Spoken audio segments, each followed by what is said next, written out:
Now, I would like to think that most of my new subscribers, most of them probably being the ones who started following my channel sometime around the end of February, beginning of March of 2024, probably got introduced to this channel by the way of my video about hood movies and counter narratives. Now, if you watch the whole thing from start to finish, you'd know that I'm quite serious about black people creating their own narratives in order to have the stories that we really want to see. Specifically, creatives such as writers, artists, filmmakers, etc. Now, since I really want to avoid repeating the exact same thing that I already said on that joint, and I basically want this right here to be considered as the last installment of this rant series in regards to this topic, with hood movies being part 1, black people can't make anime being part 2, and this one right here being a part 3. And I'll even say the video about animes that couldn't be made today is kind of like a side part of this whole thing. But I mean, I'm going to put those videos all up in the playlist of their own anyway. But a question that I have bore witness to in several conversations is,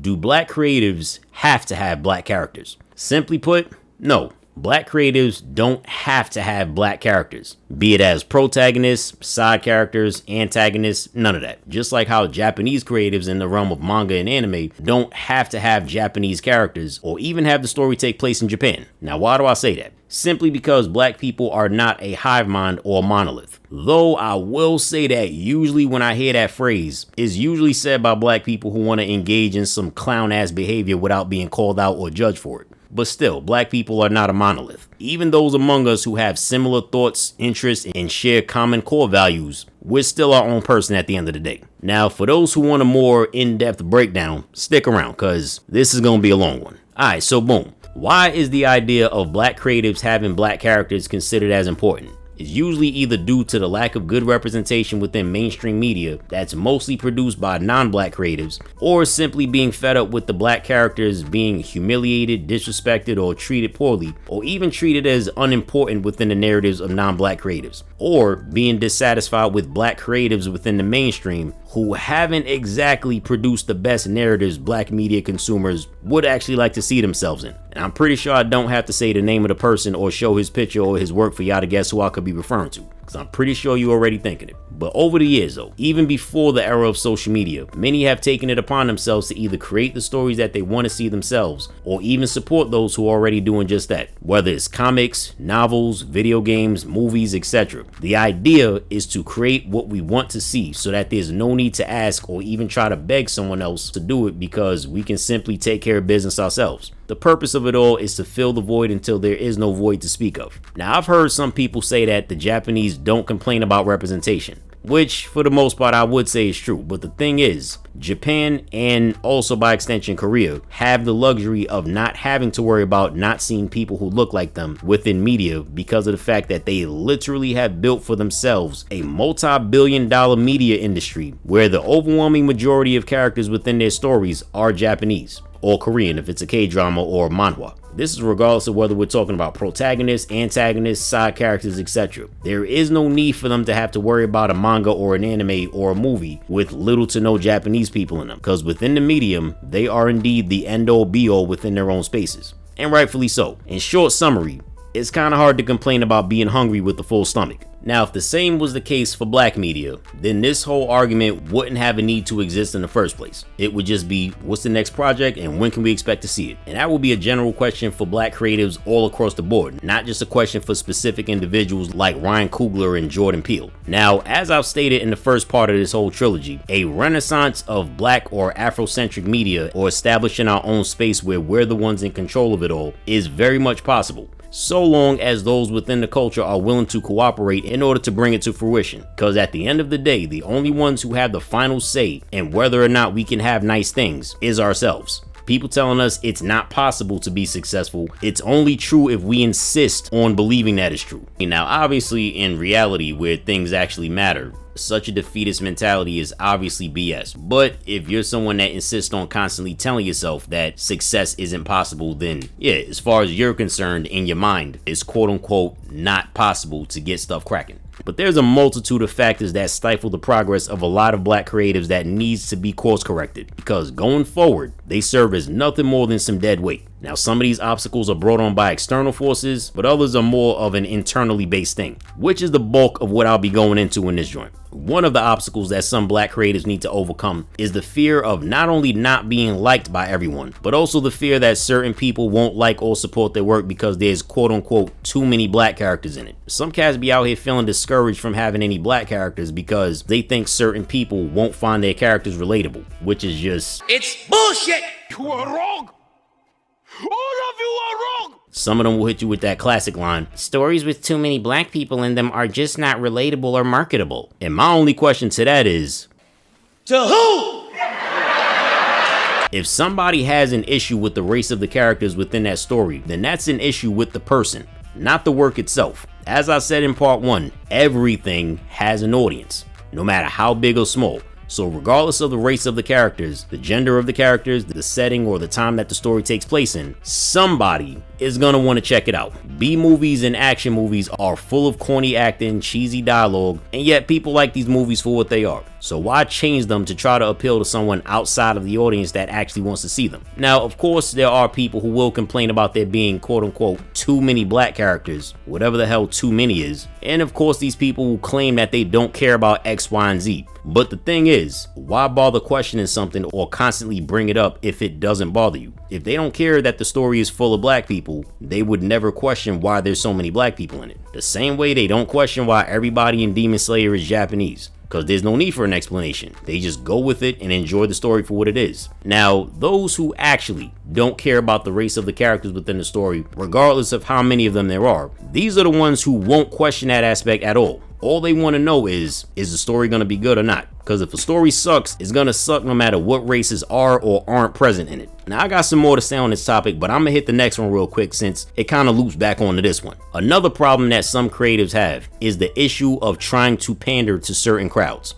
And this is something that I would heavily advise against. Never, and I mean never, go the pandering route. And that's with anyone of any group or on any side of any argument. Don't try to pander to the quote-unquote woke crowd, and also don't pander to the quote-unquote anti-woke crowd. Because number one, the woke crowd ain't even woke. Just fake smart motherfuckers who regurgitate blue checkmark talking points and run into the ground with whatever current buzzword is going around the internet at the moment because they can't formulate an original thought of their own. And the so-called anti-woke crowd are usually just a bunch of short buzz folk who've bastardized the word into obscurity, the same way that they do with everything else they get their hands on. And number two, both sides are full of entitled, self-righteous, brain-rotted, babbling hypocrites who won't even be the ones supporting your material. And three, trying to please either one of them is setting yourself up for stress-related illnesses in the future. Both sides are friends to no one, and you will be an absolute fool to try to assume either one of them are the good guys.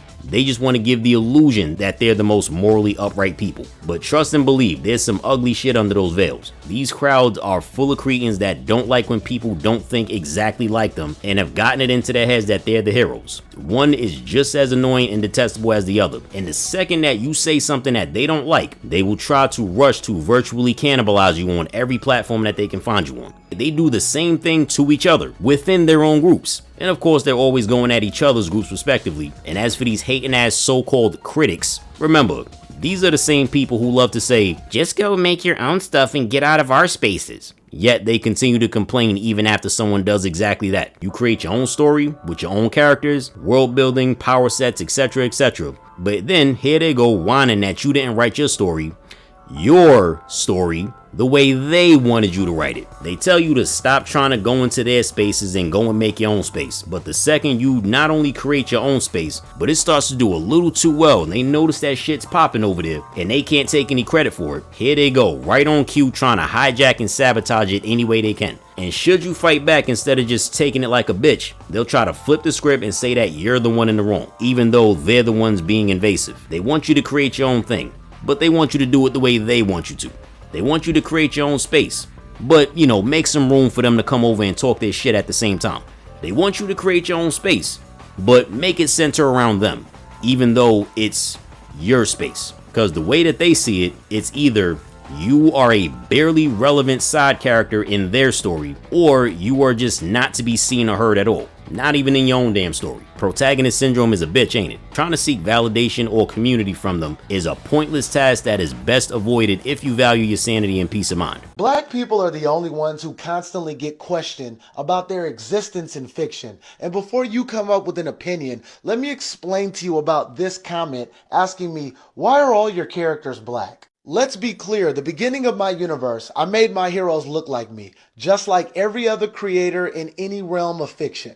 I've always just based things off of the story. I've never factored in ethnicity as a thing that I need to question now. It's either written well or it's not. Just like the GOAT Akira did when he made Dragon Ball, he made most of the beginning characters in the image of Japanese people. Just like our other GOAT Stan Lee, who made the beginning of Marvel, most of the characters look like him for a long time. And then there's guys like this, the commenter, who are the same people who complain when a character is made black in Hollywood and scream, make your own characters. And then I show up making our own characters and it's still a problem. But here's the thing. Our universe is flooded with different ethnicities, but he can't get past the fact that he saw me, a black person, making characters in fiction, and now he has questions. The only questions you should be worried about is, are the stories good or not? But just so you know, for future references, there's gonna be a lot more black people added to this universe. And to answer your question,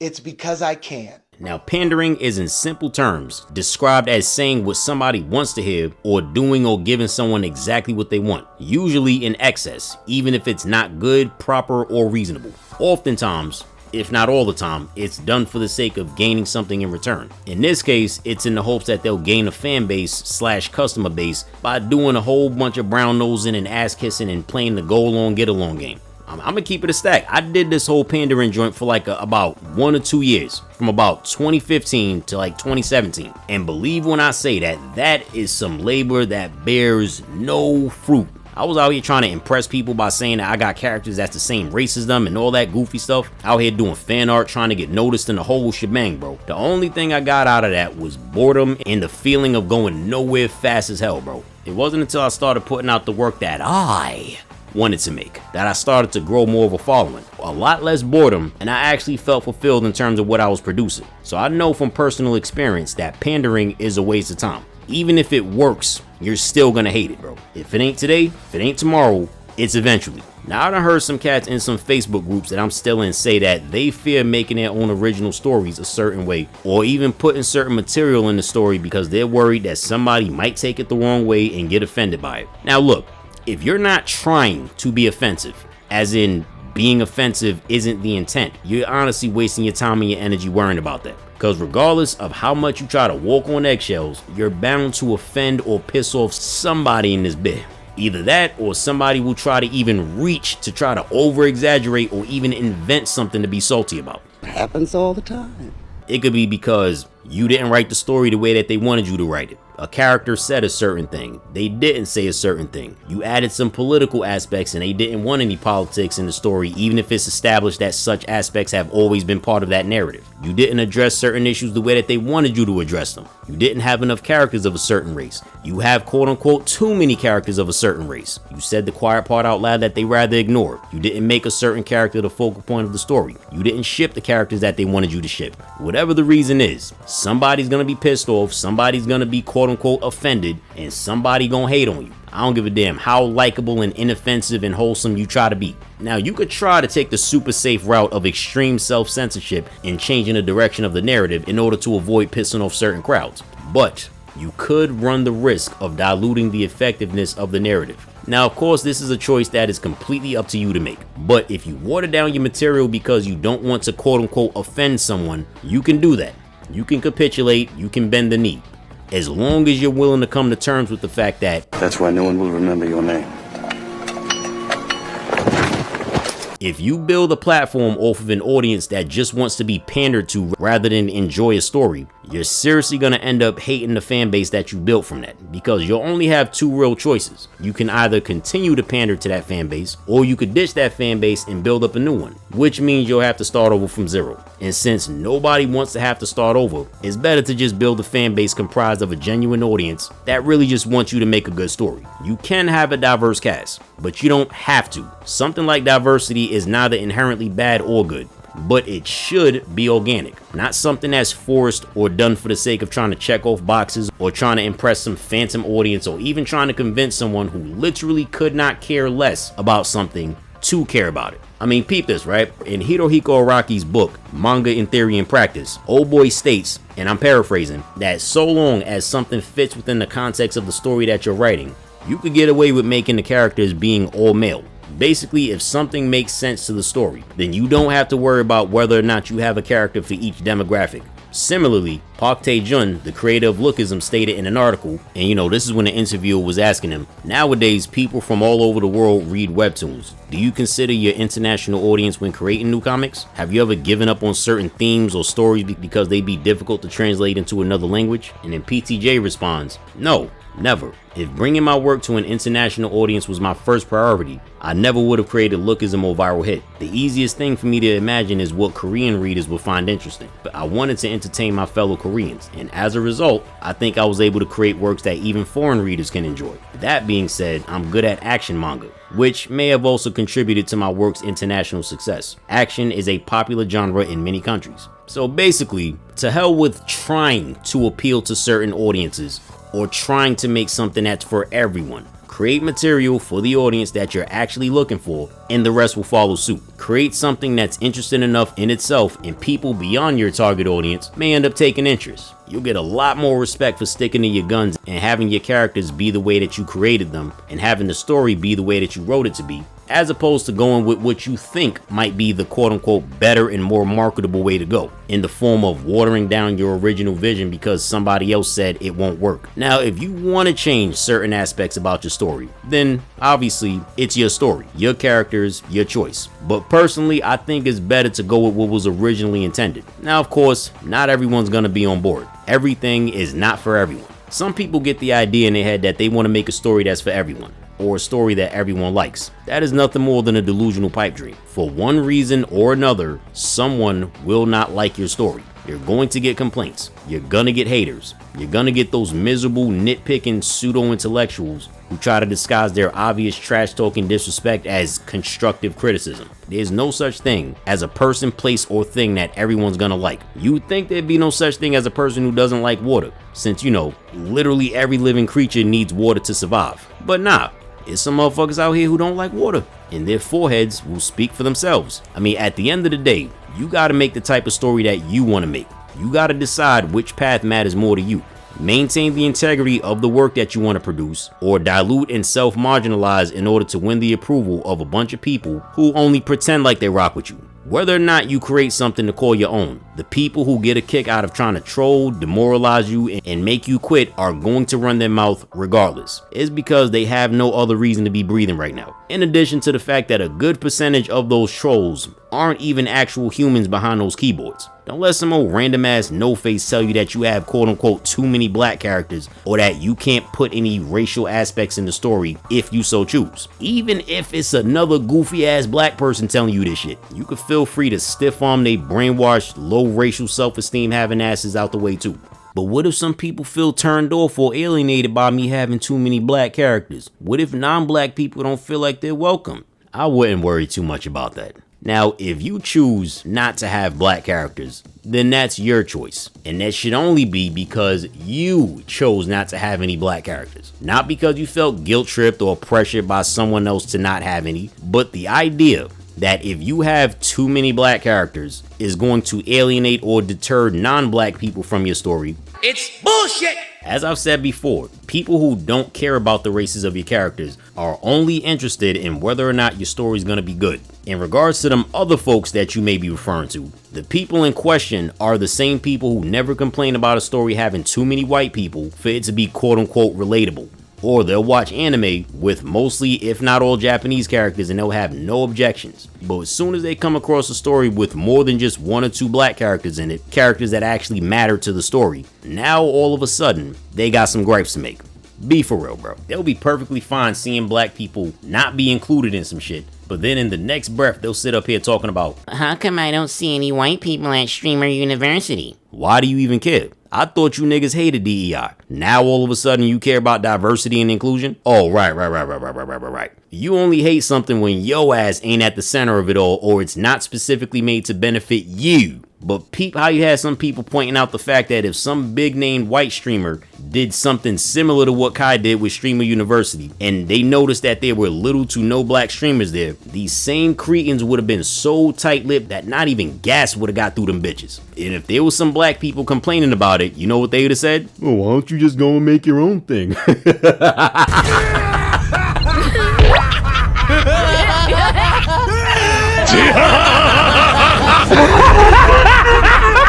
Like I said, if they got a problem with quote-unquote too many black characters, that's a problem with them, not with your story. If people don't like something, people are free to not like something if they don't like it. But don't get it twisted. That does not mean you are supposed to go and try to beg them to become a fan or start trying to change course in order to impress them. Just leave them be and focus on the people who are actually here for the story. There's nothing wrong with having a target demographic, because believe it or not, everything has a target demographic. Everything is targeted towards a specific set of people who would be the most likely to take interest in something. So it's best you just pick a lane and stick to it. If you try to make something that's for everyone, you'll just end up making something that's really not for anyone. Remember, no one should be pandered to. So if you switch up due to somebody else's dissatisfaction with the elements of your story, making those changes counts as pandering. And mind you, I'm talking about people not liking something for their own personal reasons. Like, I don't mean people who complain about something like a child character being sexualized or some dangerous shit like that. Because stuff like that, it's very reasonable to complain about it. Now, if you're worried about alienating a potential audience or making them feel unwelcome to be part of the audience, the only way that you can actually do that is if you make posts and make videos or even public appearances saying that you don't want people of a certain demographic to be part of your audience. If you say you don't want someone to support or be a fan of your product, most likely they won't show up. If you say you don't want women to support your project on some no girls allowed type shit, go right ahead. But don't act all surprised if you don't have a female fan base. If you want to get up on stage and say you don't want to hear men's opinions on your project because it wasn't made for them, that's fine. But don't act all shocked when you find out that there's hardly any males in the audience. You say you don't want black people in the audience? Cool. I'm not going to sit up here and go back and forth trying to argue with you and try to be friends and try to get you to see the error of your ways. I'm just going to hit you with the Well, fuck you then. and going about my business. End of story. What alienates people is telling people outside of your target demographic that you don't want them there, because no self-respecting person wants to be somewhere where they don't feel welcomed or even support someone who doesn't respect them. Well, what if some people feel turned off by me addressing social issues and other real world topics in my story? Well, for starters, people are always going to not feel comfortable when real world problems are addressed in fiction, especially people who insist that real world issues have no place in fiction, even though it's been done since fiction was ever a thing. And peep this, right? So long as these problems exist in the real world, there's always going to be someone bringing it up in one way or another. Therefore, they will always remain as relevant topics and they will continue to have a place in fiction. So long as humans occupy space within this realm, all of these ugly ass problems that come with people are also going to be here as well. Which is why said issues will always be relevant to talk about, because of the simple fact that they will continue to happen right up until that trumpet gets blown. Crime will always be a thing. So will poverty, corruption, war, racism, and ethnic cleansings and all this other demonic shit. Just because you don't want people to talk about it doesn't mean it should never be talked about just because it makes you uncomfortable. I mean, I'll even hear some black people say that black creatives should just leave this type of stuff out of their stories. Now, I say this, right?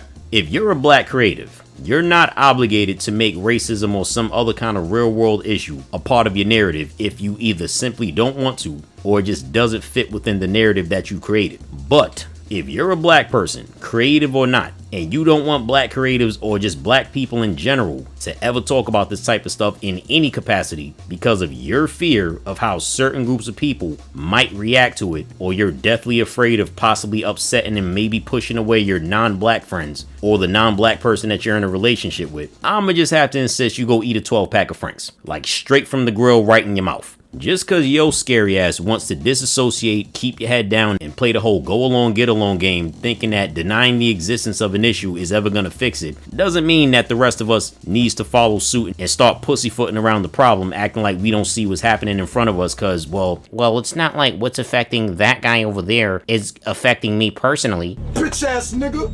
You have some people saying that mentioning heavy topics like racism in the work of fiction is what's keeping it alive in the first place, which all I gotta say to that is,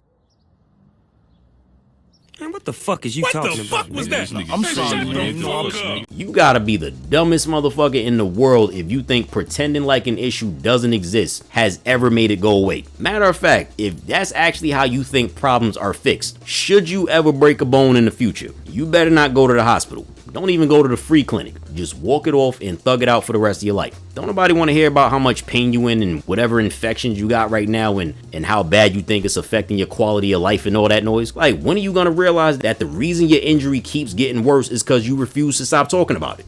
Got him. We fucking got him.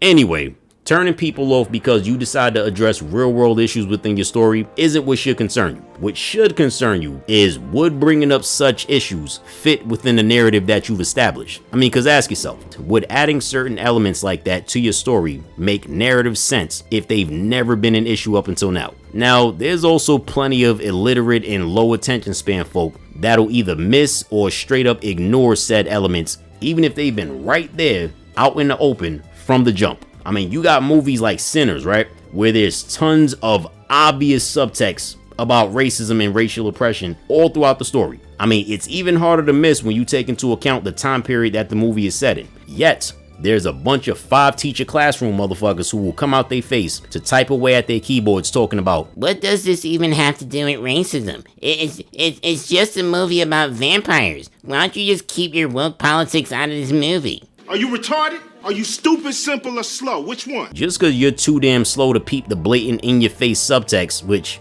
is hardly subtext, doesn't mean it's not there. Yo, even people like the critical drinker would think your ass is slow for not picking up on that shit. And mind you, I'm talking about actual subtext, not some old headcanon BS that somebody just made up cause they like to reach for shit that ain't there. Even with stuff like the Boondocks, they're those who swear it never, ever, at any point in time, ever talked about racial issues in America, be it in the past or the present. As far as they're concerned, the entire show was just about Thugnificent rapping about butt cheeks and stomping niggas in the nuts. But anyway, if you decide to put such things into your own story, it's better to do so sooner rather than later. If your story has been going on for like 20 volumes and stuff like racism and discrimination has never been a problem within that story, like, does it really make sense to start bringing that stuff up now? Addressing racism in a story like Dragon Ball will look a little weird because Dragon Ball has never really been that type of story. Now, don't get me wrong, I'm not saying that it's impossible for stuff like racism to exist within the Dragon Ball universe, because it definitely does. But it's not like it's an issue that they need to address because it's not really something that's affecting the everyday lives of the characters. I mean, Goku and Vegeta don't exactly face discrimination having to deal with anti-Saiyan laws that keeping them from living their lives on Earth. Piccolo, same thing. There's no anti-Namekian laws that's keeping Piccolo from living life. Now, to address racism and discrimination in stories like Full Metal Alchemist, Attack on Titan, Code Geass, One Piece, etc., that makes a lot of sense to do, because these are issues that absolutely do affect the lives of the characters within that world. The Eldians, the Ishbalans, the Fishmen, and so on and so on. Even if we're not talking about the main characters, other characters relevant to the story are going through it. And because it's a part of what makes those characters the way that they are, that in itself makes those issues relevant enough to focus on them, even if it's only for like a story arc or two. When you look at shows like these and you peel back all the dope fight scenes and the S-tier action sequences and animation, and you end up getting to the nitty-gritty aspects of it all, you end up seeing that these underlying issues within the narratives actually help to further flesh out the world that the authors have created. You end up seeing why certain characters have the mentality that they have. You get to understand the why as to why certain characters are always so angry most of the time, or hateful or cynical and distrustful of other people, or just humanity as a whole. But you gotta establish these types of things early on. And just because you address one particular social issue does not mean that now you're obligated to address every single one of them. It is not necessary. And if you're not serious about addressing those things, the whole thing ends up coming off as forced, inorganic, and disingenuous. Something that you definitely want to avoid. Now, I'm not saying you gotta establish these issues on page 1 of chapter 1, but just early enough in the story before the story starts to get a little bit too familiar and people start getting used to the story being one specific type of way. Like, you can't introduce superpowers late in the game when the entire time it's just been regular people doing regular things for the past 1 or 200 chapters. It's gonna feel very much out of nowhere. For example, right? Let's say that Death Note, right, is an alternate story where Light becomes Kira, but he's just a regular serial killer who goes around murking criminals anonymously. And then let's say, right, that the case becomes so interesting that it ends up catching L's attention. And then L is on the case trying to catch him and all that, like the original story. Now let's say that this story goes on for like 12 volumes, right? Just like it originally did. But the whole time it's just been normal humans going about things in a pretty grounded and realistic way, right? But suddenly, on volume 10, a mysterious black notebook falls from the sky. Light picks it up and then proceeds to X out criminals that way. That's gonna confuse the hell out of everybody reading it, cause it's like, hold up, where the hell did this notebook come from? What the hell is a Shinigami? The whole time it was just regular humans having a cat and mouse battle of minds type story. Now all of a sudden there's death gods and supernatural abilities in this world? Where was all this back during the first few chapters, and why is this only just showing up now? So what, are we supposed to just accept the fact that a magic notebook just fell from the sky and the story's damn near over? I mean, like, bruh, imagine if One Piece, right, was at first it was just about regular pirates, but then all of a sudden 500 chapters later, now they suddenly starting to introduce devil fruits. Like, don't get me wrong, there's definitely been stories that have went on for a while, and every now and then they give you this sense of what the hell is going on right here, like Baki, for example. However, there's an exception with things like Baki, because even though Baki is a series about martial arts, pretty much after Baki had fought the Yasha ape and beat him, they pretty much established that a bunch of weird stuff can happen in a series like Baki. So nobody's really gonna sit up here questioning why Baki characters are suddenly fighting against a caveman that was just unthawed from a giant block of ice, or fighting a resurrected swordsman from ancient Japan. And even to take it a step further, if the weird stuff that happens in the Baki franchise would have happened in a franchise like Street Fighter, nobody who's familiar with Street Fighter is gonna question the narrative plausibility of how any of this stuff is even happening, because of the simple fact that even weirder shit has already happened in the Street Fighter universe. Now, one of the ways that you could get away with just adding stuff that wasn't established in earlier parts of the story is if the narrative that you're creating is either an anthology series or it's episodic in nature, which basically means that each episode or chapter is essentially a self-contained narrative within the overall larger narrative. Kind of like Cowboy Bebop or Samurai Champloo or the Boondocks. Like the Boondocks, you would think is just real world stuff, but then all of a sudden you realize there's ghosts and demons and all this other stuff, but you don't really need them to explain to you how this is all happening. Like, it just does. You can get away with that type of stuff in those types of narratives. Now, in addition to deciding on what kind of subject matter to put into your work, part of the creative process is to ask yourself, why are you making a story? Is it in the hopes of getting rich and famous? Is it because this is something that you're passionate about and you really just want to put it out into the world? Is it because you have something to say and your work is a way of getting that word out? Are you just doing this for the love of the game? Also ask yourself, how important is this to you? Is this a career that you're trying to be in for the short term or the long term? Are you willing to go through the stress of feeling like you're not getting any recognition for your work and contemplating whether or not you even want to keep going? Are you willing to take into consideration that with all the other creatives who have gone on to become rich and famous to the point they're damn near like celebrities and have all these adaptations of their works within various mediums, that there is a high chance you will not be one of those people? Even if that turns out to be the case, does that matter to you enough in order to make you want to quit, or will you just keep putting out work regardless even if it feels like nobody's watching? Now, these are of course questions that you can only answer for yourself. I told you I can only show you the door.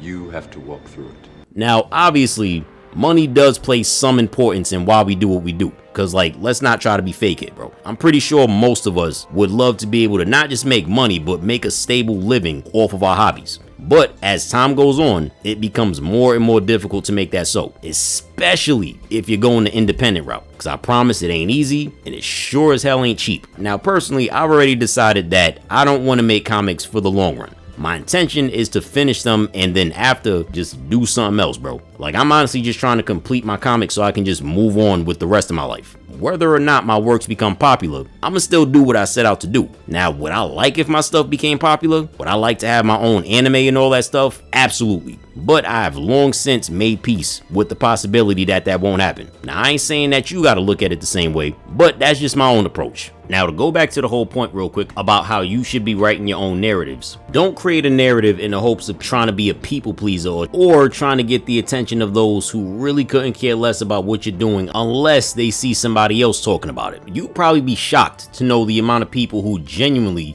don't and probably can't actually think for themselves. They don't decide on their own whether or not they're gonna like something. They wait to see if other people are gonna get hyped about something, and then that will determine whether or not they like something. Yo, even if something is trash, they'll just say that it's fire just to go with the crowd. Happens all the time with anime. You got some people out here that'll say that something is mid, and then you check it out and it's like, the hell y'all talking about this is mid? This joint right here is actually fire. And then on the other hand, you got a bunch of people online saying that something is peak, and then you look at it and it's like, nigga, do y'all even know what words mean anymore? Like, nigga, where's the peak? This shit is ass in the briefcase. They talking like this joint got substance. This shit is just nothing but hype moments. But with that aside, you gotta be your biggest fan before trying to make somebody else a fan. Write the story and put the characters in it because you want them to be there, not because you think you have to put them there. It's the best way to create a narrative because it's more honest, authentic, and freeing once you accept the fact that not everyone is gonna like what you deliver. Now, personally, I have a lot of black characters in my stories. Why is that? Simple. Because I felt like it. It's the same reason why I have non-black characters in my stories.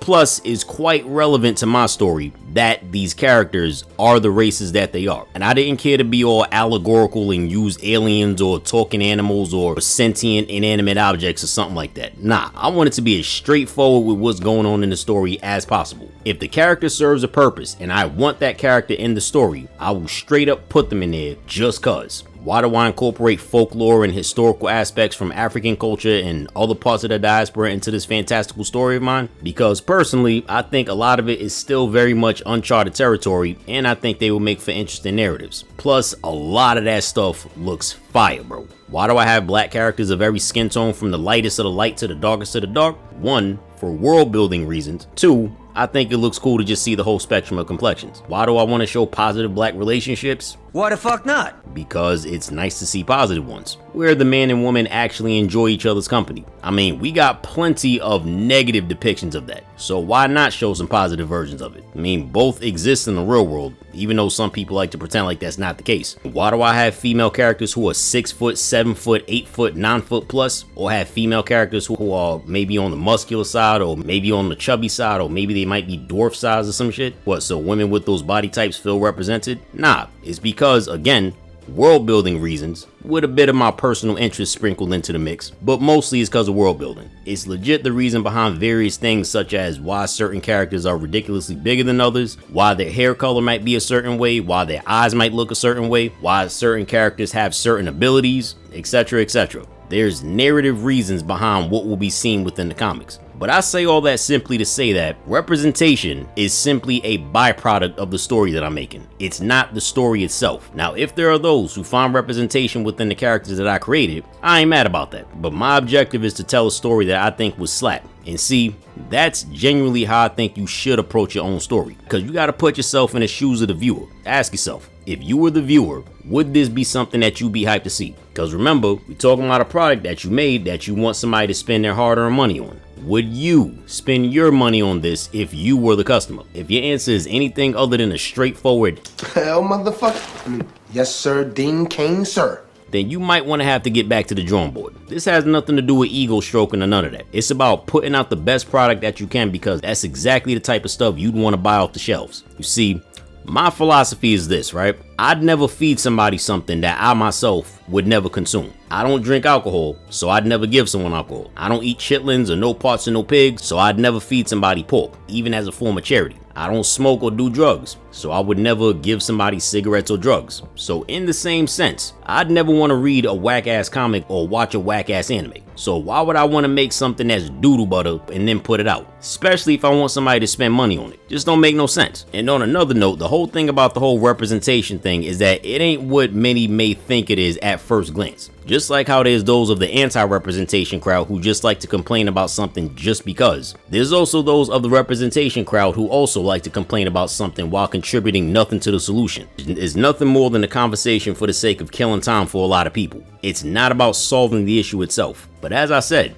everything that appears in any story that I create personally is because I wanted to put it there. From the races of the characters, to their beliefs, to the social issues that may or may not be discussed within the narrative, etc, etc. The concept of doing it for the culture ain't what it used to be. The wave is really to do it for yourself and the like-minded folks who show up for it. Now, you have some people who disagree with the sentiment that black people don't support black creatives and say, I'm a creative and most of my supporters are black, but then, right, not all the time, but for certain people, you look at the type of material that they have, and more often than not, it's something along the lines of urban fiction or some erotica type shit. And it's like, yeah, no shit, Sherlock. Like, obviously the stuff you're putting out is gonna attract a lot of black people because for the crowd that you're attracting, this is the type of stuff that they like. That's familiar territory, and this is the type of stuff that they want to see. That kind of material isn't exactly the most contrary to the norm type stuff. I mean, that's like Tyler Perry saying most of his audience is black. No shit. Like, of course they are. The subject matter being displayed in Old Boy's movies is not a foreign concept to the black audience. There are certain types of narratives that are basically guaranteed to garner a black audience. Now sure, they may not have asked for it, but they're still gonna watch it because it's there to be watched,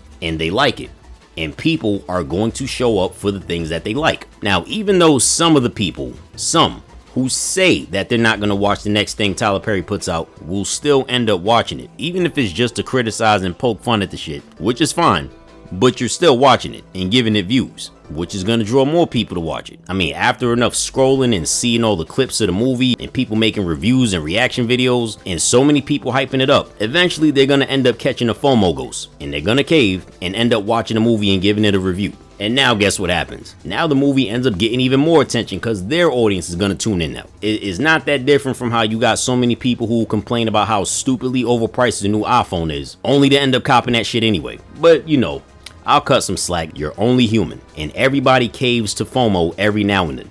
Everybody falls the first time. Some people always say, but why do we have to choose between one narrative or the other? We can definitely do both, and then just proceed to don't. Like I said, people will show up for what they want and what they like. If you say you can do both, that you can show up for both, but then only show up for one but not the other, I'm pretty sure it's safe to say that you don't care much for the other thing, which is fine. If you're not interested in certain stuff, you don't have to be interested in it. But don't try to sit up here fronting like you can do both or that you're willing to do both, when the truth of the matter is that you know damn well that you won't. If you got 100 people that say we can support both things, chances are only about maybe 30 to 40 of those people are actually gonna keep their word. Now I know there's also those who say, bro, I'm so tired of y'all niggas saying black people don't support other black people. Like, that's not even true. We just never see y'all stuff because the algorithm don't be pushing y'all stuff like that. Why the fuck you lying? First off, if such statements don't apply to you, why are you getting bent out of shape about it? Second of all, way too many people are saying the same thing, whether it's cats in the indie space or cats in the professional / mainstream space. I'm talking about people who have worked in the industry. Even black people who aren't creatives themselves have also been saying this. There's no way in hell everybody out here is just lying and just making stuff up. Now obviously that's not to say that there's never been situations where there's a bunch of people who collectively lie about something because they trying to push a certain type of narrative. But in this case, that's just not the case. I mean, we love to sit up here saying that two things can be true at the same time.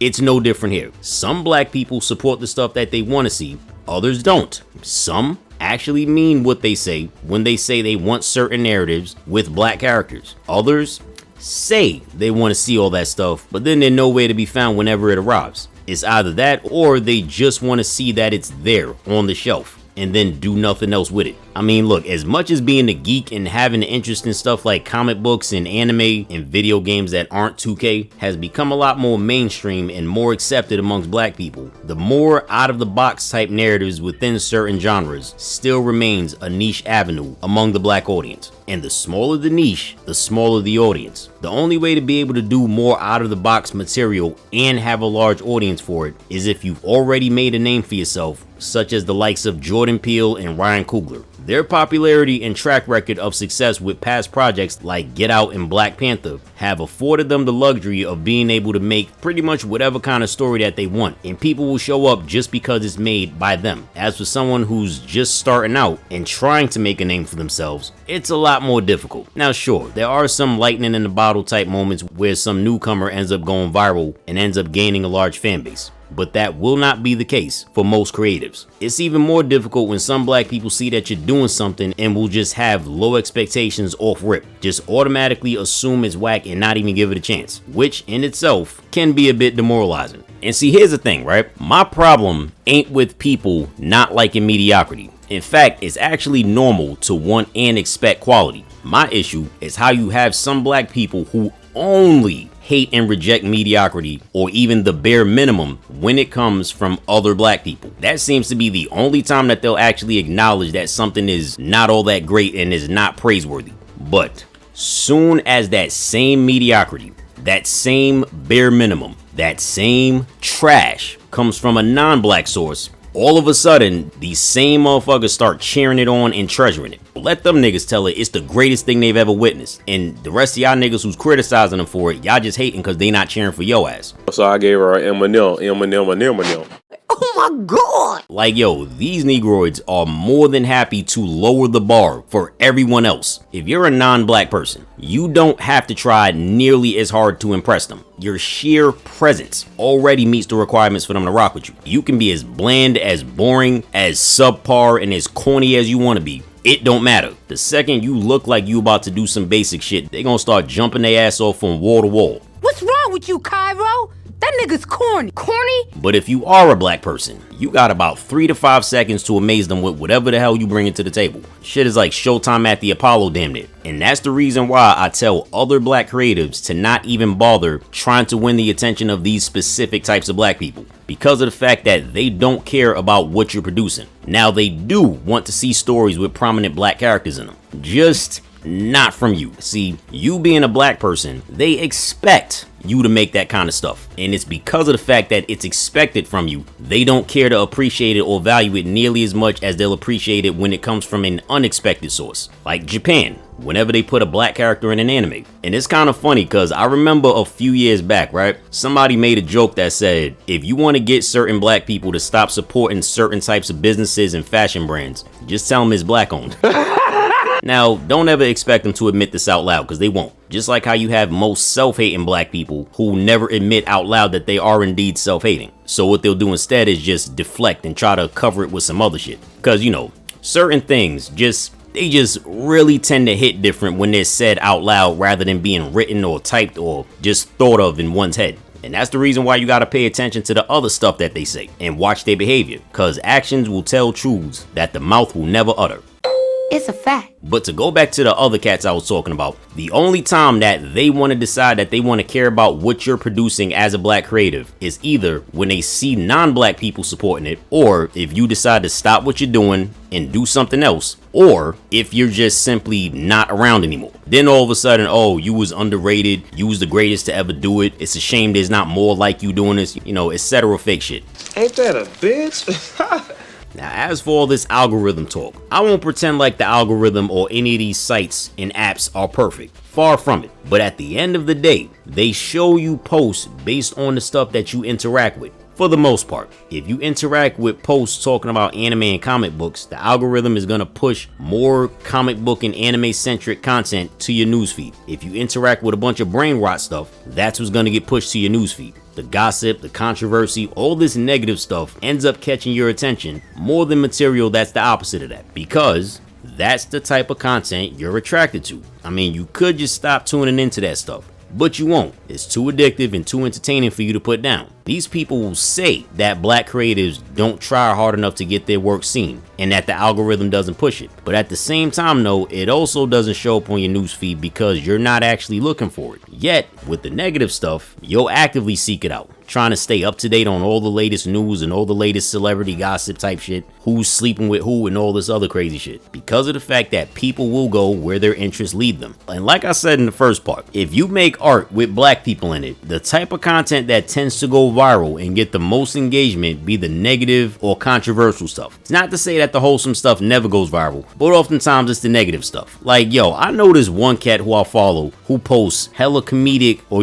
thought-provoking comic shorts on his page, right? He posts a lot of wholesome stuff about black couples and the black family structure and things like that, but it gets little to no attention oftentimes. Maybe about 20 likes in the span of a few hours, right? But the second bro uploads a short that's controversial, 500 plus likes and reactions, 100 plus angry comments. And it's only been like 20 or 30 minutes. Comments talking about, you always post negative stuff. You never post positive stuff about black people. Shit. Nah, bro posts plenty of positive material. It's just that the negative and controversial stuff be the only content that you actually care enough to respond to and interact with. You high-key like the type of drama that comes with these types of posts. Like, bruh, you really expect anybody to believe that every single time old boy posts something positive, that it always just so happens to miss your newsfeed? Every single time. Get the fuck out of here. You full of shit. You understand that? You full of shit. Like I said, they don't care about all that wholesome stuff. They like the stuff that's gonna bring controversy, because you have some people who are just straight up chaos agents. So the only reason why they ever tend to show up on these posts that are made by black artists that address controversial topics is because the controversial dramatic stuff is the type of shit that they're attracted to. The same thing applies when we're talking about all that ratchet debaucherous stuff that also has a massive black audience of its own. Now you see, when it comes to black people, there is always that particular faction that will never disappoint whenever it's time to show up for some dumb shit. Man, forget showing up on time. They show up early. It's the reason for why so many of these things that some of you may call government psyops are able to become so successful off the backs of black society. It's the reason for why them 20v1s are so successful. It's the reason why that Popeyes Don Julio collab shit was successful. It's the reason why you have so many people who know all the lore on every degenerate behavior celebrating Zeus Network TV show, and then they pick up their phone to make a video saying dumb shit like, "Who gives a fuck about Emmett Till, nigga? That nigga ain't my family. The fuck Black history gotta do with me?" It's the reason why there's people who will line up for hours on end in 80 to 90 degree weather, passing out from heat and exhaustion and getting into fights for an outfit. It's the reason why it's motherfuckers outside the courthouse jumping for joy, dancing and twerking and pouring baby oil over themselves after the Diddy trial. And once again, this is not about some, damn, y'all making us look bad in front of all these white people. Fuck all that! To hell with what other races are looking at black people doing dumb shit. Nigga, your own race is looking at you doing dumb shit. Ideally, that should be enough. But to a lot of motherfuckers, that don't count for shit, apparently. But that's just how things are for certain people. They will engage with whatever appeals to them. It doesn't matter if it's an event, a book, a show, or movie that has nothing but negative imagery and or promotes it. Just like how with some people you can waste your breath telling them what McDonald's and other fast food items are actually made from, at least as far as America goes, that is not going to make them stop eating it. It could deadass be made from rats, roaches, aborted babies, and raw sewage. As long as it tastes good, who cares? And then there's people who try to argue, who cares if it's negative, bro? Just let people like what they like. It's just a movie. It ain't that deep. It's just a movie, huh? Go ahead and be dense about it if it makes you feel better, but in all actuality, there's people who either used to or currently work in media who will tell you it's never just a movie, just a TV show, just an advertisement, just a song. Whatever you consume, both visually and auditorily, matters, because whether you want to believe it or not, it does have an effect on how you think, how you feel, and how you behave. Let's not sit up here and act like dudes don't be listening to some demonic ass drill music and then be like, yo, I feel like killing niggas after hearing that shit, bro. Let's not sit up here acting like smoking propaganda in older movies from several decades back, where they wanted to convince the audience that smoking was cool and made you seem more interesting, wasn't a thing. Let's not sit up here acting like there's not people who imitate the mannerisms of their favorite movie characters after they leave the theater. Do you really think that the fact that society in more recent years has become increasingly hypersexual is just by coincidence? And before some smart ass try to say, oh, but you know, like humans have always... Yeah, nigga, I know. Like humans have always been sexual creatures, obviously, but there's a difference between sexual thoughts that occur by themselves and media trying to influence people to be in a more lustful state of mind all throughout the day, every day. Just like there's a difference between our natural desire for food and just having a gluttonous appetite, eating when we're not even hungry for real. They literally tell you this stuff in movies, in TV shows, in video games. If you really think I'm just making this shit up, go watch They Clone Tyrone. They will literally tell you step by step, from the movies to the music to the advertisements to the food and drink and the people you surround yourself with. Your environment exists to condition you in one way or another, be it positively or negatively. But anyway, I say that to say this, that if these negative narratives are what younger black people are constantly exposed to on a regular basis, how do you think that's going to affect how they view themselves, let alone each other? I mean, never mind non-black people watching it and thinking some type of way about black people. Because trust and believe, if they have a negative worldview about black people, I highly doubt it was the result of a TV show or movie that they watched one time. Nah, they've been on that type of timing. Now, there's other people who say, well, why should we remove these types of stories though? Why should we neglect the trauma and the dysfunctional narratives? There's plenty of black people who live these types of lives and they relate to it. Not everybody comes from a positive upbringing. Everybody ain't out here smiling and shit. Now that right there is some truth. But the issue is seeing too much of the negative and not enough of the positive. If we're gonna talk about our stories being recognized, then we gotta show the whole canvas, not just this one particular corner piece that people want to over extrapolate on and pretend as if that's the entire canvas. Some people be acting like, y'all niggas always talking about showing more positive shit. Nah, nigga, what we need to be doing is showing that pain, bro. That's the real shit. Motherfucker, the positive stuff is the real shit too. Not everybody comes from broken homes and abusive families. Not every single black person grew up without their father in the house, or at least in their lives. Obviously, there is no utopia. Nothing's perfect, but it ain't pure chaos either. Like, the hell y'all think? The only kind of black relationships are the ones where the man cheats on his wife, or the woman cheats on her husband, or they're both cheating on each other while being hypocrites about their morals? Either that, or it's a situation where the man just finds any reason to just beat the piss and shit down his wife's leg because he caught her smiling a little bit too much. To pretend as if every corner of black society is either all good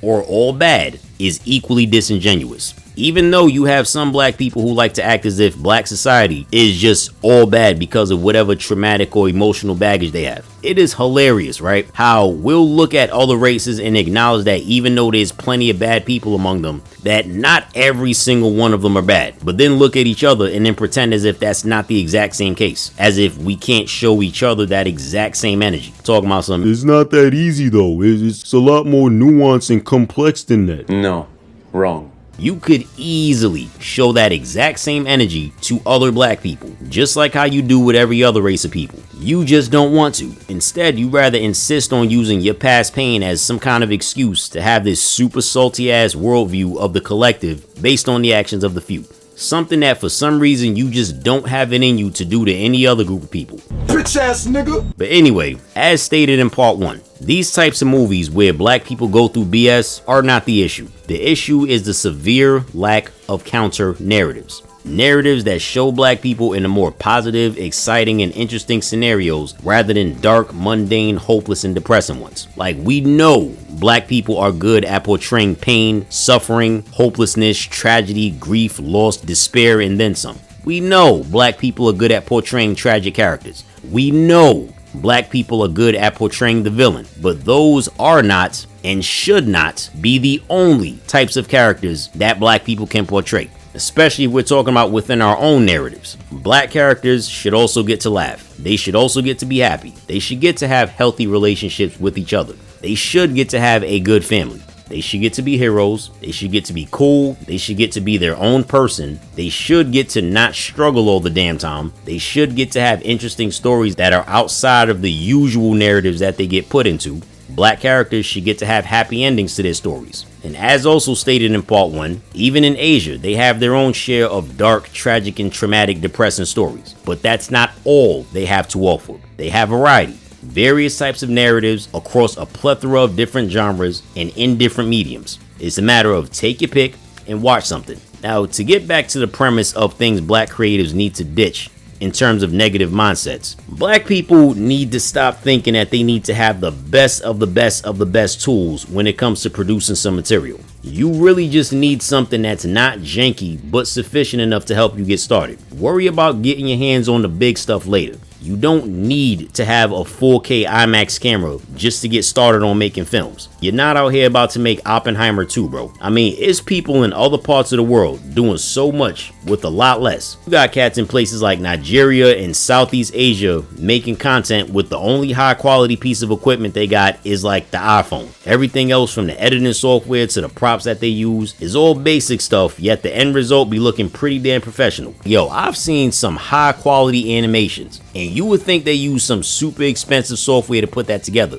just to find out they made all of that stuff on a damn Nintendo DS. Back in the day, I used to think I needed the best of the best equipment and the most expensive art-based software in tech in order to make the artwork that I wanted to make. I mean, I was saving up to get the latest version of Photoshop, the biggest Wacom tablet, Adobe After Effects. Yo, I was trying to get the most expensive desktop computer, the most expensive 3D modeling software, editing software, the most expensive microphones, trying to get my hands on comic book paper and the whole nine, bro. But then, after being flabbergasted by the prices of the stuff I was looking for, I realized something very enlightening. I don't need all this ludicrously expensive shit. I could just cop Clip Studio X, which is not only meant for creating artwork, but is way cheaper than overly expensive ass Photoshop that you gotta keep paying for after you already bought the shit. Instead of a $1,000 plus Wacom tablet, I could just cop this nice Huion tablet for like $400 to $500 and get the job done just fine. Don't really need Adobe After Effects. I don't really need an expensive $1,000 desktop. I can just cop me a good laptop with at least 1 terabyte worth of memory for all the work I'm gonna have on it. And if that's not enough, I can just cop an external hard drive for like $80. Both Unreal Engine and Blender are literally free to download. My editing software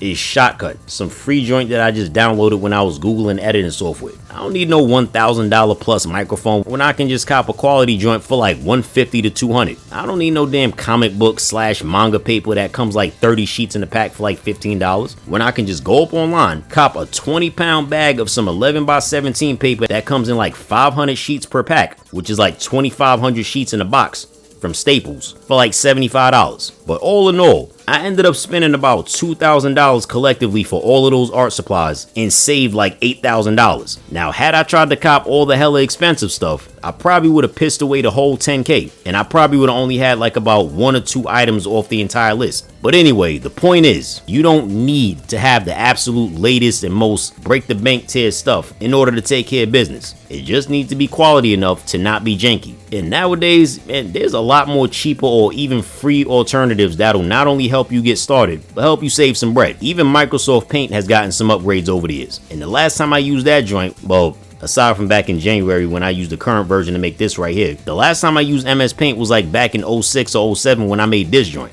But nonetheless, don't stress out over not having the absolute best equipment when you're getting started. Worry about the big stuff later once you've gotten a little more established. Now, another mentality that cats need to ditch is to stop tripping about not having already done something at a younger age. Listen, this is just the plain truth. Life does not end after you turn 25. Life in this world ends after you take your last breath, and not a second before that. As long as you got breath in your body, you've got time to make changes. You got time to make improvements. You got time to do something more with your life. You still got time to better yourself. Never mind all them goofy ass dweebs who think that you can't still make something of yourself in your 30s, your 40s, and up. Cause trust and believe, it's much better to become goal oriented and be productive at a later age than to be someone who does nothing but shit talk everybody else and never does anything with their life at any age. On top of that, stop tripping about the fact that you're getting older in general. Alright, getting older is honestly a blessing that's denied to many. I mean, you got cats out here tripping over the fact that they're 35. Meanwhile, it's at least 1,000 people that didn't even get to make it to 15. Embrace your age and you won't feel all that much like you're really getting older. And of course, assuming you also take care of your body on top of that. But the more you stress out about it, the older it's actually gonna make you feel, and you'll probably look older as a result. I mean, think about this, right? You ever notice how people, especially women, right, who don't trip about their age, usually be the same types of people who hardly look their age? I mean, bruh, Angela Bassett is in her mid-60s. I remember thinking a few years back that she might be like in her maybe mid to late 40s, only to find out that she was in her 30s back when I was a kid, bruh. Samuel L. Jackson is in his mid-70s. Bro is damn near 80 years old. The whole time I'm thinking dude might be around maybe like his mid to late 40s, maybe mid 50s at most. Only to realize this motherfucker been around for 3/4 of a century. Not to mention, bro did not make a serious breakthrough in his acting career until he was in his 40s. And now he's one of the most highly paid actors in the game. And he's been in about as many movies as Jackie Chan. According to Google, like they've both been in at least 150 plus movies. They have literally both gotten Oscars just for being in a shit ton of movies. Which means that if you put their movies together, you could spend damn near an entire year just watching both of their movies per day. But likewise with Samuel Jackson, right? Tolkien didn't write Lord of the Rings until he was like in his 40s. And it's still one of, if not the most popular fantasy franchise in the world. Now, this ain't me saying don't try to move with some type of urgency. What I am saying is don't adopt this loser ass mindset that it's too late in the game for you to have any milestones in your life. Damn, I didn't reach a certain goal in my early 20s, bro. Damn, bro, I didn't become a millionaire before I hit 18. Well, neither did 99% of people in the entire world. In fact, most people won't become millionaires ever. But so what? What do you think that means? Just roll over and die? Hell no! I mean, look, all of that Forbes list, millionaires under 18, millionaires under 25, etc. is just to give people something to brag about for a little while. But after a while, unless you're one of these old mindless meat riders for famous people, eventually you gotta get back to your own life. I mean, why should you just throw in the towel? Because somebody on YouTube, TikTok, Instagram, Twitter, or some no-face, no-name person or some bot in the comment section said so?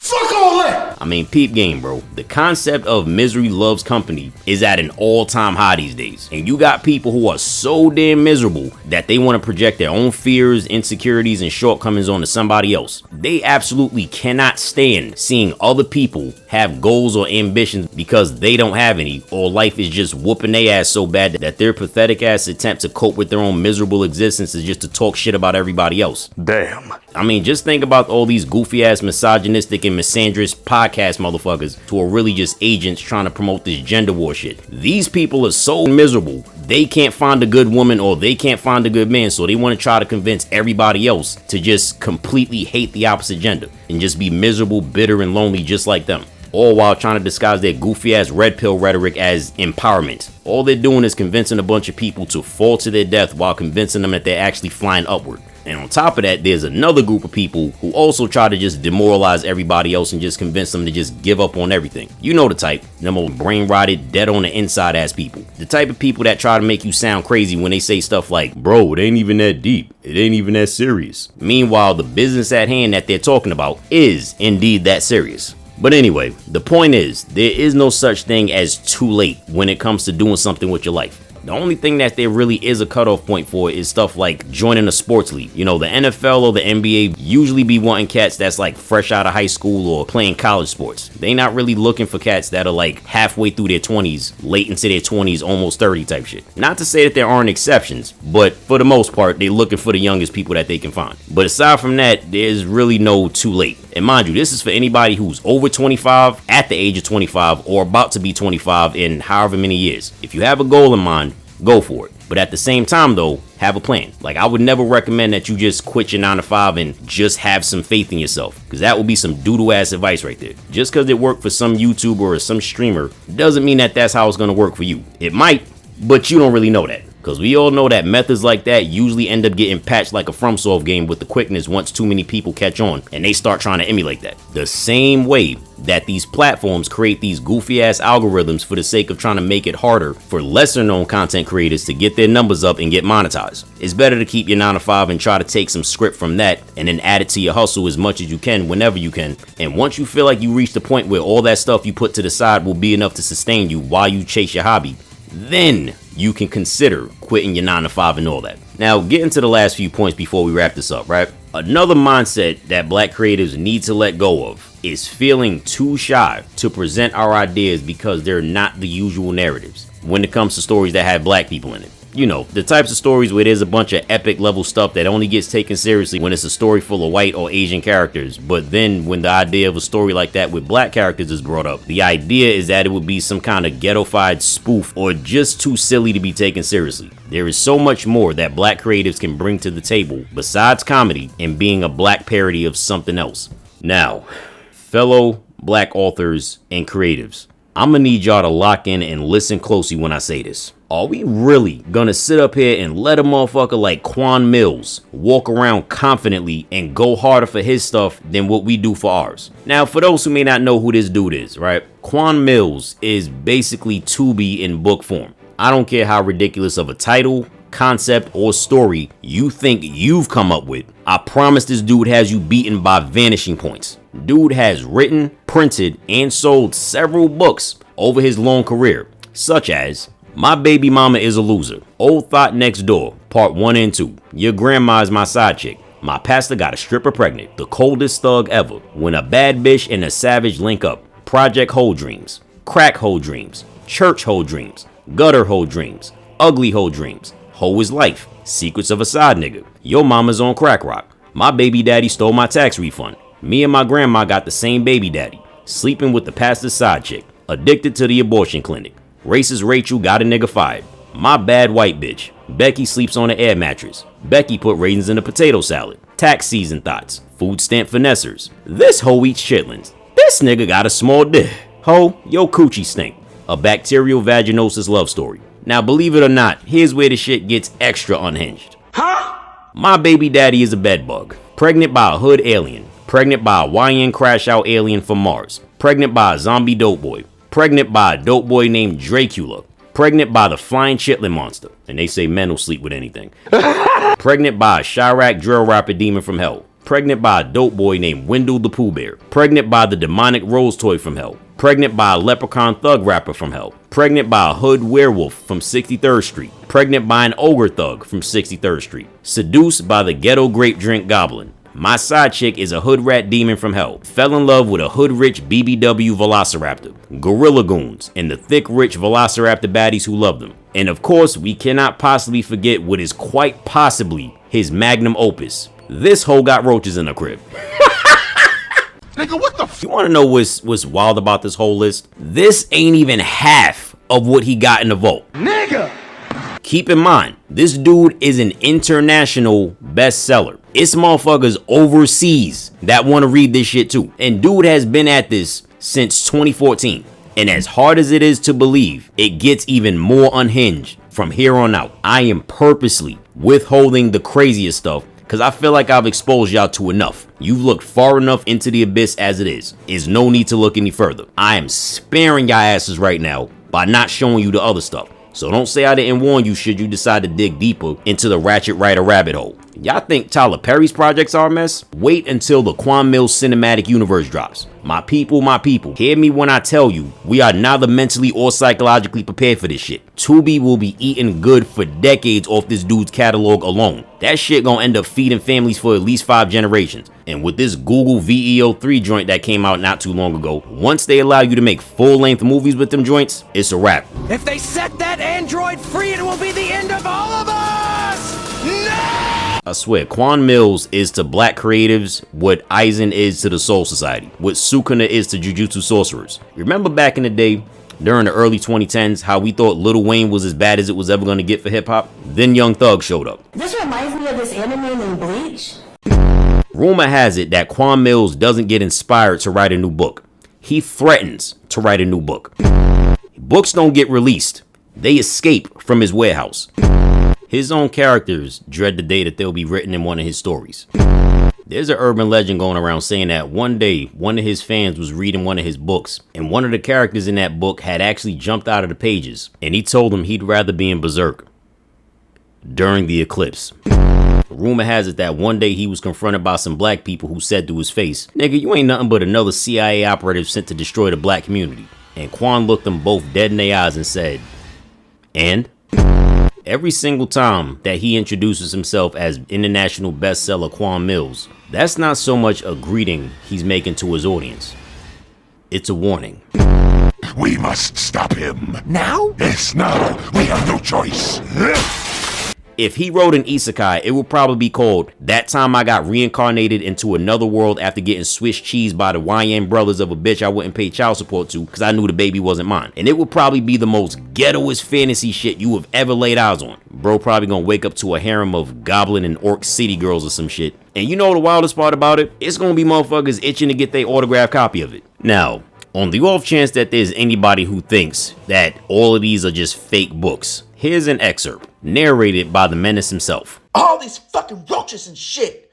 Oh, God motherfucking damn it. Frequisha's murderous gaze was laser focused onto 5 black brownish roaches, all ranging in sizes. Oh, and a bitch ain't got time for this shit today. I'm hungry and a bitch need to get her pussy. Y'all heard enough. And the craziest thing about Quan Mills ain't even his books. It's the fact that this dude has a goddamn degree in political science. What?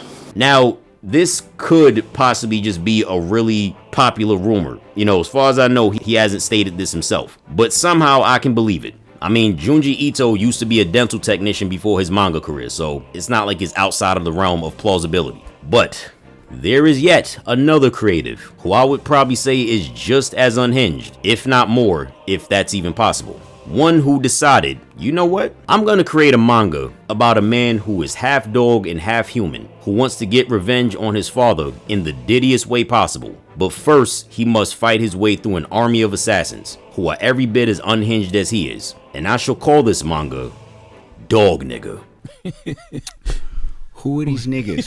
But I say all that to say this, right? If these dudes can go about what they do as boldly as they do, then what the hell are we being so damn shy for? We need to have the same level of confidence in our work that they do in theirs. Just because you think there's nobody that would want to read your story doesn't make it an absolute truth. If you want to write a story about some cats who have epic battles using, I don't know, graffiti that brings to life whatever they draw, put it out. If you want to write a story about some black schoolgirls who become magical girls, put it out. Your main objective, besides completing your work, needs to be focused on finding your audience or finding your tribe. Everything ain't for everyone, and nobody is interested in everything, but everybody is interested in something. Don't be out here wasting your energy trying to produce something that's for everybody. Genres exist for a reason. Demographics exist for a reason. You gotta decide who you want to attract to your material. Is it the audience that wants high-octane, fast-paced action and fight scenes? Is it the audience that wants a story that makes them feel smart? Is it the audience that wants brain rot material? Is it the audience that wants there to be some kind of a lesson that you can apply to the real world? Whoever you want to be in your audience, that's who you try to market to. Decide who that is, and also decide what kind of effect you hope to have on said audience. Because media only has about maybe 3 or 4 real purposes, which is to entertain, to help kill some time, to sell something, or teach something / convey a message, be it positive and productive or negative and destructive. You could create a story that's meant to be dumb and ridiculous and not at all taken seriously, but I would advise against it if you do want your story to be taken seriously in some regard. Like, don't focus on trivial things like trying to make your characters the most overpowered, broken characters in all of fiction, and they got every single superpower with no weaknesses or limits and all that goofy shit. That might sound like a good idea in your head, but it really makes for a terrible story because there's really no stakes or challenges for your characters to overcome if they can just no-diff their way through the entire plot. Because outside of power scale arguments, most people couldn't care less if your characters can beat Goku or not. That's not going to be the reason why they're going to want to check out your story. It's also not going to be the reason why people will talk about your story long after the story has already ended. Because trust, you do not want to put all that time and energy and work into trying to make the most overpowered characters in all of fiction just for you to try to convince people to read it and they just ignore it into obscurity because it doesn't interest them not one bit. Just imagine you mad excited to tell somebody about how powerful and unbeatable your characters are, just for them to look at you and say, "So who the fuck wants to see him?" Now that's not to say that it's bad to have powerful characters. A character being OP is not the same as a character being designed to be unbeatable. Dragon Ball characters, for example, are OP, but are they unbeatable? No. As powerful as they may be, they still have limits and there's always going to be somebody who can pose a challenge to them. At the same time, don't make your characters be like Invincible or some shit where they just constantly getting their asses whooped for the majority of the story with a few wins here and there. Because a character who always loses is equally as annoying as a character who never loses. The best direction is to let there be some kind of a balance. You win some, you lose some, but you live to fight another day. What makes people remember your work ain't going to be the fight scenes, the power sets, the transformations, etc., etc. It's going to be the overall impact that the story left once you close the book. The journey that it took you on from start to finish. The mass majority of these unbeatable, self-insert power fantasy protagonists and their stories will honestly only be as relevant so long as the story is still ongoing. Power scale debates are pretty much the only thing that keeps most of them in recent memory. Because I mean, think about it. Goku is not the most powerful character in fiction. There's plenty of characters who could beat him. However, compared to those characters, Goku is a lot more memorable, a lot more popular, and has had a much bigger impact than these characters ever had with all of their hacks and all this shit. Because you got people that would be like, well, Goku might be strong, but I bet he can't beat Innocuous Higurashi from the Mountain Tears of Sacrifice anime, and he definitely can't beat the light novel version of him where he destroyed a billion infinite omniverses just by speaking it, because that's actually his superpower. Whatever he wants to happen will just happen because he said so. And even if he lost the ability to speak, his powers would still work just because he wants them to work. Whoa! That's interesting, but I sure don't care. Man, if you don't get this old garbage ass, blatantly obvious author self-insert power fantasy character the fuck up out of here. He once killed a infinite number of infinities. Shut your stupid. But anyway, to get back to the point, you see, you got stuff like Death Note, right? That story ended like 20 years ago at this point. Yet, even till this day, bro, people are still talking about it. It's been discussed in universities, people still creating fan theories on it, creating lore videos, explanation videos, and having discussions about which character was right and who actually won in the end, and so on and so forth. And peep, there is not a single Death Note character that can break all of reality just by thinking it or some shit. With Dragon Ball, same thing. They're not unbeatable type characters. However, decades after the original story concluded, and many decades from now, people will continuously be talking about it. I mean, bro, Dragon Ball is legit the reason for why a lot of dudes got into martial arts or even just simply working out, all because their favorite Dragon Ball characters had motivated them to do so. Now, I'm not saying people should be getting their sense of morality from fictional characters. I'm just saying that they can indeed have an impact on the people reading and watching these narratives, such as learning some type of lesson or even gaining a new interest in something. There's cats who became interested in sports simply because they enjoyed stuff like Slam Dunk, Prince of Tennis, Kuroko no Basket, Hajime no Ippo, you name it. I wouldn't even be surprised if some people played the Ace Attorney games and dug them so much to the point that they was like, yo, you know what? I legit want to go to law school now. It's a fact. Now, I ain't gonna sit up here and give some old super feel-good speech about all you gotta do is just work hard and believe in yourself and you will succeed. You're special.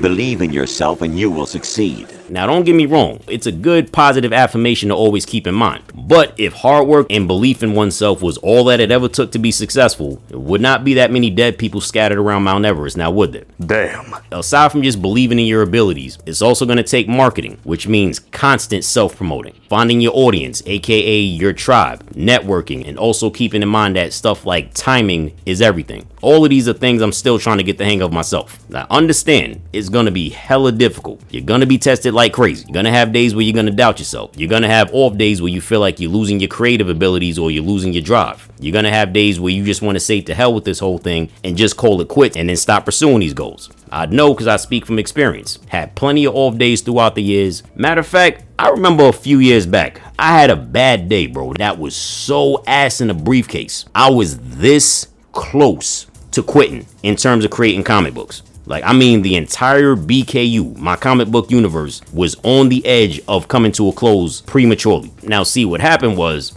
one day I had this bum ass laptop, which was brand new when I bought it, by the way. Yo, this joint was giving me problems ever since I first turned it on. I'm wondering why it's acting all slow. Taking into consideration, I've never looked at a single booty meat website on this computer, so it ain't no reason for it to be acting like that. I had the antivirus stuff installed in the whole nine, yet it's moving at a glacier pace when I tried to do anything on it. On top of that, it always randomly needed a stupid ass update, an update that improved nothing. Anyway, one day it needs another update, and after ignoring it and postponing it, the update forces the laptop to install anyway. So I'm waiting and waiting and waiting. Damn near 3 hours have gone by. It never takes that damn long to do that. I try to log into my computer, but some old bullshit is keeping me from logging in. Talking about my password is wrong, even though I had it written down and I never changed it. Then it starts talking about my username isn't recognized on the computer. Just all kinds of dumb shit, bro. So I get to a point where I'm like, yo, you know what? This computer ain't no damn good. And they probably lied about the fact that this is a brand new computer. They probably gave me some old refurbished shit and just said it's in new condition. But anyway, I get out my external hard drive, right? To try to go into the computer and take all my work out of the computer and put it onto there before I throw out this bum ass laptop. I hook it up, try to access the files, and it tells me there are no files on this computer. What? What? Huh? I check the desktop, the downloads, the documents, pictures, the music, the videos, all of it. Empty. All the scripts and the notes for the comics I wrote, all the art that I was working on, the animations I was working on, the tens of thousands of reference photos that I spent months trying to organize so I could do art studies. All them shits gone. At first I'm thinking, yo, I'm dreaming, right? This is just another situation where my mind is acting like an op right now, and when I wake up I'm gonna be relieved that this was all just a dream, right? But then the reality sets in. I'm not dreaming whatsoever. Yo, I just start pondering over the fact that years of work just disappeared for good. And the more I think about it, the more the rage starts building up, until I stand up, I look at this bum ass laptop, and I punch the screen so hard that it snaps over backward. Then the blue screen shows up with that little goofy ass sad face on it talking about, there's been an error. I start punching the screen until it turns white with all them distorted colored cracks in the screen. Then I get my baseball bat, the metal one, and I start going ham on the whole thing, bashing the shit out this laptop, keys flying out the keyboard and everything, bro. So afterwards, I'm looking at the aftermath, and I say to the broken thing that used to be my computer, there you go, bitch. Now I gave you a reason why you don't work properly. Oh my fucking. See, I tend to have a very low amount of patience when it comes to technology that doesn't do what it's supposed to, especially when nothing happened to it to make it malfunction, but for some reason it just wants to act up, right? That's the difference between my relationship with technology and my relationship with people. Like, for example, if I'm out shopping or something, right, and then, you know, the customer service workers are like, oh, I'm sorry, I'm a little busy, I'll try to get back to you as fast as I can. I'm patient enough to be like, no, it's cool, don't try to rush yourself, I understand you busy. But with technology, nah, you have one job, and your job is to do what the hell I told you to do based on the capabilities that's built into your hardware. That is it. But anyway, so after I physically decimated this bum ass laptop, I sat down in my chair, and I don't even care, I'll admit it openly, I dead ass started crying, bro. Cause like, I legit thought that was it, bro. Like, all those years of hard work just gone, just like that. And no, I don't mean just regular tears like with the little silent droplets. I'm talking about sniffling, sulking, ugly face crying. Man, I haven't cried like that since like my grandmother passed away back in 2004 when I was a kid. Like, I damn near started crying like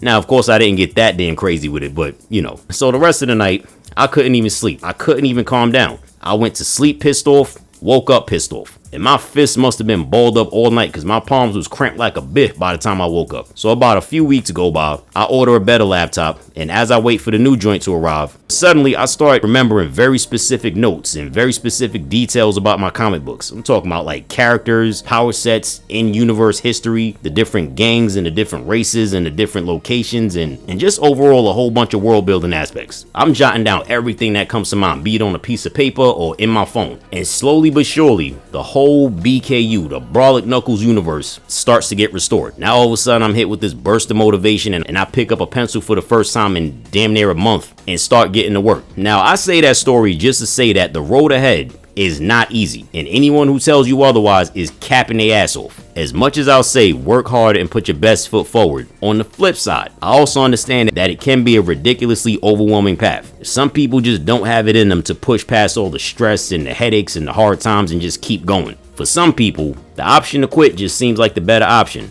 and honestly, I get it. Personally, I'd never say quit, but I'm saying I get why some people would though. But ultimately, that's a choice that's up to the person. Now, for those who feel like they're willing to go through the trenches to get to the tower, perseverance and persistence is the name of the game. Because whenever you feel like you at your breaking point and you feel like giving up, oftentimes that's usually when you're close to a breakthrough. Why, Mr. Anderson? Why do you persist? Because I choose to.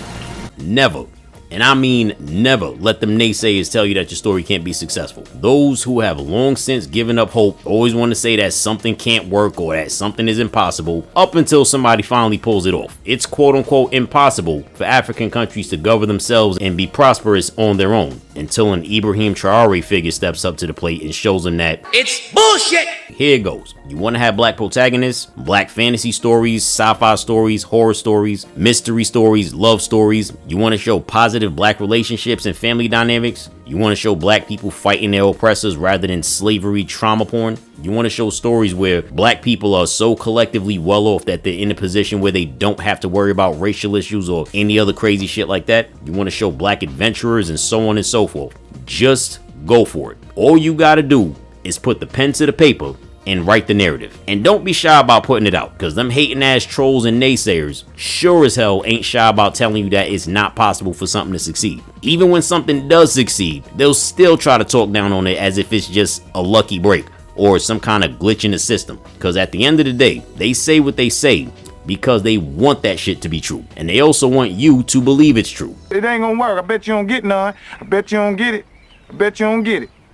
I hope you don't get it. Be authentic and create the kind of story that you want to create. Don't be making stuff for the sake of trying to impress people, because I'm telling you, the people that you might be trying to impress could not care less. This is a mentality I've personally had to accept because it's the only way to move forward. Another important piece of advice to always keep in mind: don't destroy yourself over this. Don't end up destroying your physical, mental, psychological, and spiritual well-being over any of this stuff. Don't ruin your health or your relationship with family and friends and other important things in your life just for the sake of trying to put out some work. Humans are not machines. Humans are not meant to work like machines. Now, I know that the whole grind culture and all those go hard or go home vids can really get in your bones, but oftentimes they're not what they're cracked up to be. If you think working tirelessly 24/7 is the wave, I advise you to take a good look at the work culture in Japan. You know, same place that weeaboo weirdos just swear is heaven on earth. Many of these people end up dying from overwork. Some of them even end up taking their own life. And it's not even because they're depressed or even suicidal. They just don't want to have to go to work anymore. And unfortunately, the only way that they can see out of that situation is death. Well, either that or they gotta run away to some other part of the country and then start a brand new life with a whole new identity. We can even take a page from all these stories of mangakas who had to deal with these abusive editors, strict deadlines, and developing a whole plethora of health issues, both physical and mental, all in the name of trying to put out some material for Shonen Jump on a weekly basis. I mean, there's mangakas who admitted that they plotted on hurting themselves in a way that will basically inhibit their ability to draw, just so they can have a valid excuse for why they can't work and need a break from making manga. I mean, that is some ridiculously sad shit right there, bro. Or even the mess that is the anime industry. Ain't shit sweet over there either, but that's another discussion for another time. You see, here's the thing, right? It's good to have ambition, but at the same time, don't set an unrealistic expectation or standard for yourself that you can't keep up with consistently. Don't be too laid back to the point that you become lazy in your efforts, but also don't be too strict on yourself to the point of self-sabotage. Find a healthy balance of ease and hard work, because I'm telling you, there is not a single thing in this world worth killing yourself over. Ain't nothing in this world worth sacrificing your mind, body, or soul over. Especially just to find out that not as many people are gonna appreciate your work as you might have expected. Cause there's plenty of times when cats done put in crazy hours trying to put together just the best piece of work that they've made in a while. And they thought to themselves, bro, after all the sleepless nights, the days that I damn near forgot to eat, all the hard work I've been putting in this whole time, this gotta be the joint that goes viral. I just know it. I can smell it, bro. And then they go ahead and upload their work just for the algorithm to hit them with, yeah, best I can do is about maybe 5 likes and a few comments from a bot.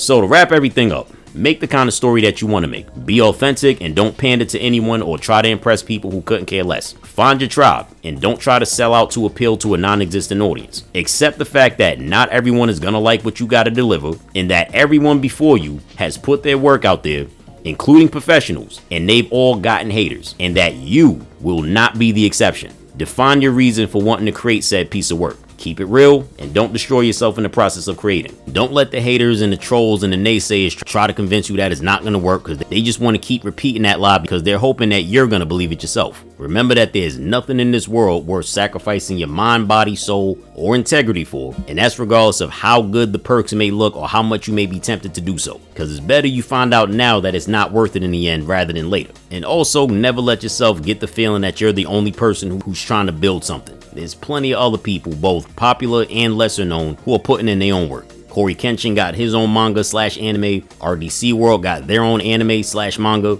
along with a whole bunch of other people. So even if this supposed black renaissance within media doesn't jump off within our own generation or within our own lifetime, the bricks are still being laid. And understand that we can keep trying to rely on someone else to create the narratives that we want to see, but ultimately it's up to us to make that happen. But anyway, that's just my 2 cents. Let me know what y'all think and we can chop it up in the comment section. Peace.